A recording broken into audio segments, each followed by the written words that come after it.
Ja tässä ollaan nyt Korpiantin ensimmäistä videoa tekemässä Elinan kanssa. Joo. Mitä sulle Elina kuuluu? Ihan hyvä. Mitä kaikkea sä oot tehnyt tänä iltana? En tiedä. Oot tanssinut? Tanssinut. Ootko tehnyt, On käynyt ulkona. entäpä missä me käyttiin päivällä? Tuolla markkinoilla vai mitä ne onkaan? Joulumarkkinoilla. Joulu! Joulumarkkinat. Itsenäisyyspäivän markkinat. Niin, mutta näin alla joulumarkkinat on, vaikka ne on itsenäisyyspäivä. Oliko kauniita lippuja Salossa? Ihan ne kivoja. Mistä sä tykkäät eniten, mistä harrastuksesta? Tanssimisesta. Sä harjoittelet paljon. Joo. Katko sä tanssikursseilla? Joo. Missä? Balletissa. Kuka on opettaja? En tiedä saako sen nimeä sanoa. Saapi.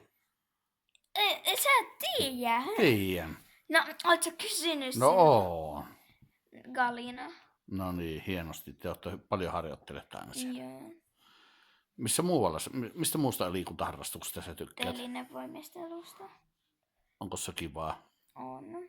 Ja sit mä tykkään videon teosta.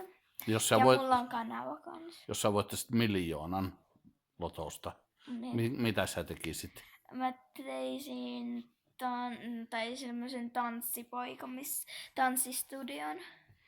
Mm-hmm. Ketä sä sinne kutsusit? En tiedä. Olisiko siellä näytöksiä? Olisi.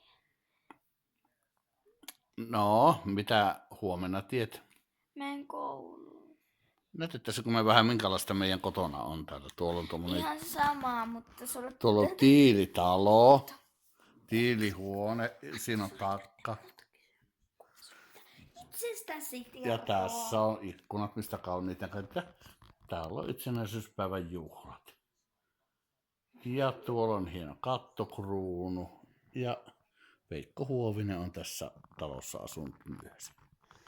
Elina, mitä me huomenna tehdään? Tuo menee metsään. Ja entäs sinä? Menen kouluun. Pitäisikö huomenna tuoda hirvi? En tiedä. No huomenna me kerromme sitten, miten kävi hirvimetsällä ja koulussa. Heippa! Hei!